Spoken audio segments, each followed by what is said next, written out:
we're hearing of it being reported more as a problem in our community. So it's something that we are looking into. A man riding along a Fargo bike path found needles on the ground over the weekend. He says police told him even carrying them to the trash could be a liability. So he contacted our whistleblower hotline, wanting to know what to do with them. Valley News Team's Rose Itzkovitz has the answer.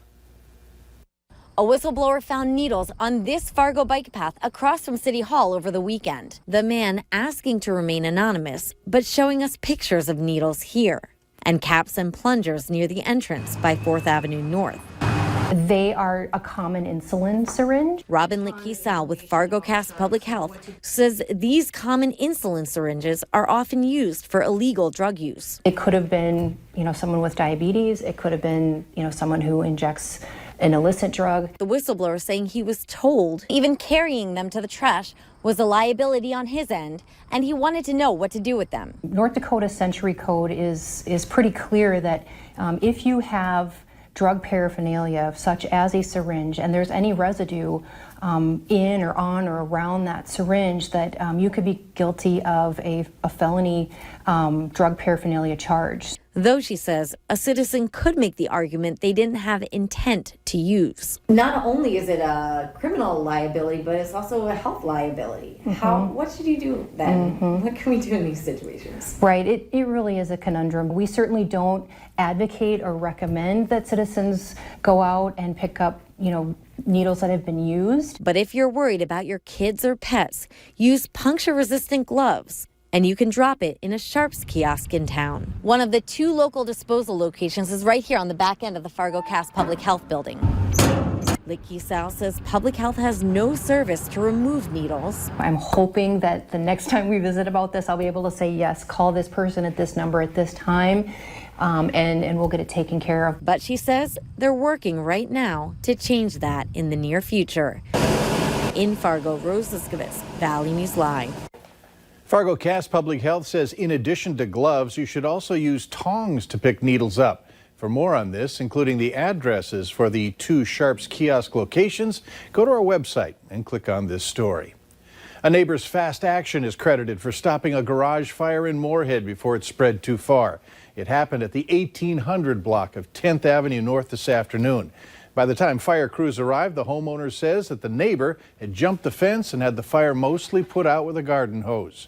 No one was hurt there, and there's been no cause at this point.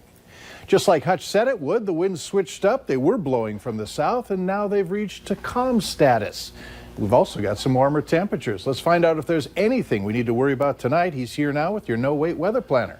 Mike, thanks so much. A few clouds boiling up over Minnesota, but nothing too threatening there. Temperatures warm here in the valley, mid-80s. It's near 90 out to the west, closer to 80 in Lakes Country, where the radar is indicating a couple of sprinkles, although I don't think any of that is actually reaching the ground along and north of Highway 10.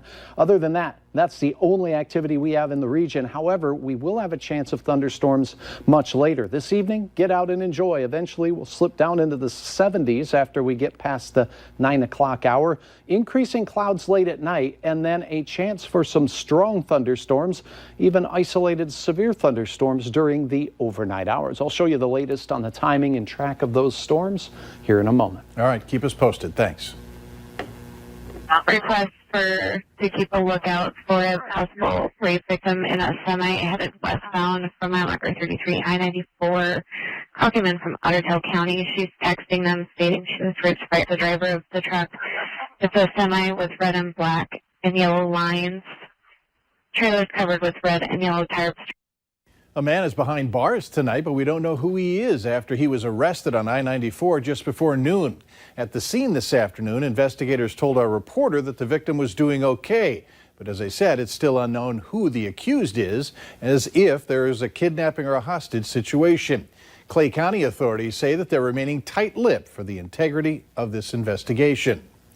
Moorhead police are asking for your help finding a missing girl. 14-year-old Hajar Kassem was last seen wearing a red T-shirt and gray pants on Wednesday the 14th. Police believe she's currently in the Fargo-Moorhead area. If you have any information on her whereabouts, call the Red River Regional Dispatch Center. The phone number is right there on your screen, 701-451-7660. Supporters of Savannah Graywin gathered outside the U.S. federal courthouse today in Fargo, remembering the woman and the tragedy that took place 2 years ago. Savannah went missing and later was found murdered, and her unborn baby was taken from her womb. The gathering aimed to bring attention to murdered and missing Indigenous women. Supporters chose the courthouse to remind the federal government that these women will not be forgotten. We all need to heal, and we heal by standing together, and we heal by working together. And so it's getting them to be accountable for history so we no longer have to carry that sickness. Savannah's daughter, Hazley Jo, will be celebrating her second birthday on Wednesday. In Thief River Falls, police there are asking for your help finding some vandals. Officers say this summer they've received multiple reports of damage to city parks. If you see any suspicious behavior at the parks, or if you have any information relating to what has already happened, you're asked to give them a call.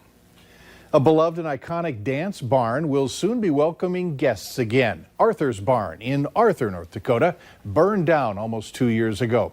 An electrical malfunction was later blamed. The dance barn has been around for decades and was known to gather people from all across the region. But the fire didn't end the legacy of the barn. The owner says he got right to work in rebuilding the long-running dance hall, and in just a couple of weeks. I think everybody that I've talked to around here is kind of excited for it to be going again. The first show is set for September 13th. Look for more on this story on the Fargo CW at 9, on Valley News Live 10 at 10. 6 activists chained themselves to a gate at Enbridge Energy's Bemidji office today, while dozens of others rallied around them. They were protesting the company's proposed Line 3 oil pipeline replacement. The $2.6 billion replacement would carry Canadian crude through Minnesota. Environmental and tribal groups argue the project could spill oil in the Mississippi River headwaters region. Bemidji police say Enbridge employees were safely evacuated and the demonstrators left on their own, and there were no arrests. While speaking to a group of Native American tribal leaders today, U.S. Senator Elizabeth Warren said she'd revoke permits for the Dakota Access and Keystone XL pipelines. Meanwhile, U.S. Senator Kevin Cramer responded to that by saying that would be a mistake. Senator Cramer says the pipelines are critical pieces of energy infrastructure that protect our national and economic security. Ground was broken today on a project that could wind up bringing 1,000 jobs to the area. The groundbreaking marks the beginning of work on a 14-acre campus for Aldevron in South Fargo. When it's up and running, the biotech facility could bring 1,000 jobs to the area. Governor Doug Burgum was in town today to help celebrate that groundbreaking. The busy Main Avenue Bridge between downtown Fargo and Moorhead is closed. It's part of the Main Avenue reconstruction project. The 2nd Street underpass right after the bridge is also closed. It's expected to reopen in October. If you have to drive in that area, the best routes to cross into downtowns involve 8th Street South. Roadwork is also putting drivers on alternative routes in Otter Tail County. Highway 1 has a detour in place until October, and starting today, drivers will encounter alternating lane closures in both directions on Highway 10 and Highway 59.